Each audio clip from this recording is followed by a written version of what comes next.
choices, costumes, and chaos. This is Dispatch. We now have all 8 episodes of Dispatch available, and the whole season can be judged both individually and as a whole. We still have our in-progress reviews up for the first 4 episodes if you want to see our thoughts on them, while this review is going to cover the entire season. Don't worry though, we're still going to be as respectful of spoilers as we can. Footage is from different episodes, but we try to minimize the story spoilers that we show. As always, if you are concerned, you can either just listen to this in the background or head over to LT3.tv and you can get the written version. But being honest, you should know us and trust us by now when it comes to this kind of thing. We're going to catch you like Superman, not Spider-Man.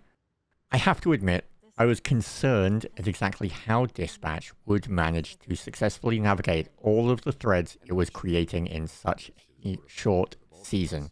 I mentioned in the first in-progress review that they were setting up a lot of things, and it felt like something was going to fall by the wayside or would have to give for them to actually land it correctly and make it feel satisfying.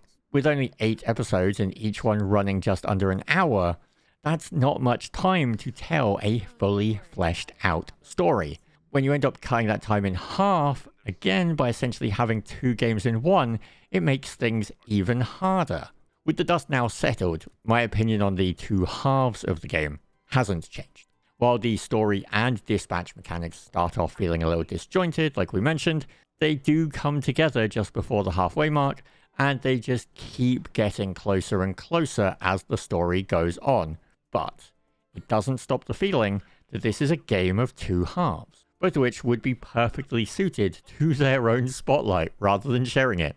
Don't get me wrong, it doesn't weaken the experience, but both halves do leave you wanting more of each of them.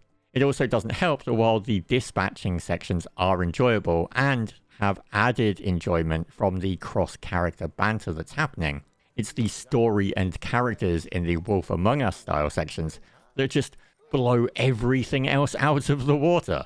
I've said it before and I'll say it again, and I'm gonna say it again in this review multiple times. I could watch a season of this on TV.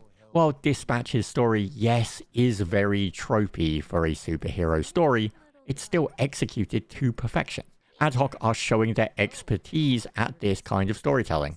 I would be hard-pressed to find a character that I didn't enjoy out of all of Z-Team.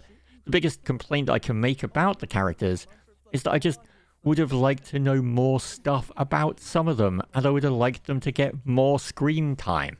Made it feel like you just didn't form a large enough connection with specific members, but that's going to happen. Each character in that team is going to play more or less of a role. They're supporting cast. It's how it works.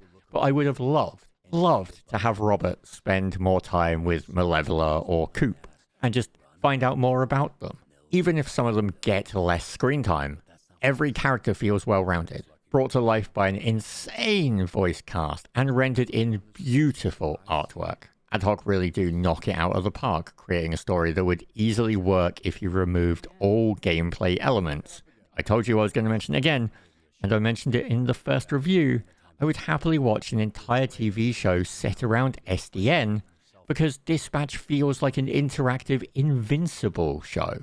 Robert works as a main character. The tried and true setup of introducing us to his life and past in episode 1 before having us ride along with him and meet the rest of the team in episode 2 works perfectly, and that just then builds upon it throughout the rest of the episodes. It creates organic bonds with each of the team. I really loved Waterboy and bonded with him heavily over the course of this game. See, Dispatch ends up giving us incredible flawed characters that feel real while nailing that group of misfits overcoming trope. And while it does stick the landing for the most part, there are some minor mistakes. The only flaw in Dispatch's otherwise exemplary season is that it just spins too many plates. When that happens, some of them are going to hit the floor. Robert's backstory is addressed, but parts of it replicate a comic book a little too well because it feels like the writers realized that they were running out of pages and just had to quickly wrap a few things up. That might feel nitpicky, but it matters. You see, Dispatch is telling a fairly standard story. As I mentioned, there's nothing wrong with that, but it also means that it should be obvious which beats are important and which need to be given the room to breathe and sink in.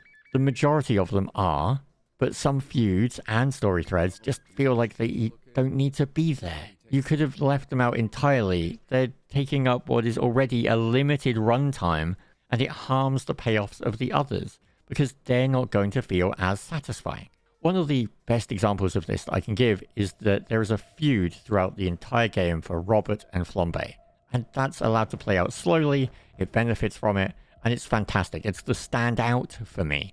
On the flip side, coming into episode 1, I really wanted to see more of Robert and Toxic, and Toxic just feels like an underutilized character given how strong of a start they get. Anything else I say is going to end up treading into spoiler territory or risk repeating the previous reviews. I can't really say too much on it, but when you're playing it, you'll notice it, and you'll see it, and it stands out. So, where does that leave us? Well, Dispatch currently costs £25 or $30. Our playthrough took just over 8 hours. With replaying a few sections and checking QTEs to see what they did, we spent a total of 13 hours fighting crime with the Z team. In that time, we unlocked 19 of the 36 achievements. You're not going to unlock them all in one go, because unlocking them all will require multiple playthroughs, because they're attached to split options in the choices.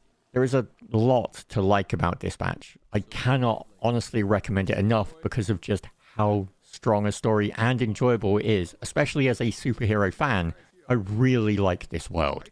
The character design, animation, art, voice acting are all stellar. The dispatching sections are also enjoyable because I'm a fan of This Is the Police, a game that very heavily mirrors those if you want more of it. Honestly, I'm hoping for a season 2 of Dispatch.